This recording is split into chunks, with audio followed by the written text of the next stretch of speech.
বিসমিল্লাহির রহমানির রাহিম। আজ আমি তৈরি করব মজাদার প্যানকেক। সেজন্য প্রথমে বলে ভেঙে দিচ্ছি একটা ডিম, দিয়ে দিচ্ছি চিনি। এইটা আমি ভালোভাবে আগে ফেটে নেব, তারপরে অন্য কিছু অ্যাড করব। ডিমটা ফাটানো হয়ে গেছে একদম। এখন এখানে অ্যাড করে দিচ্ছি বেকিং পাউডার আর ময়দা, দিয়ে দিচ্ছি সয়াবিনের তেল। এখানে আমি সামান্য পরিমাণ দুধ অ্যাড করব আর মিক্সড করব।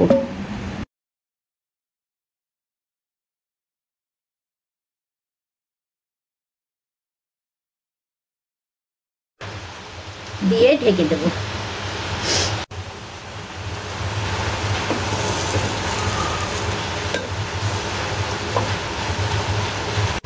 দেখুন আমার প্যানকেকটা কি দারুণ হয়েছে, মজাদার প্যানকেক তৈরি হয়ে গেল। এবার আমি সবগুলো একে একে বানাই নেব। দেখুন আমার কেকগুলো কি সুন্দর হয়েছে, একটা আপনাদের ভেঙে দেখাই।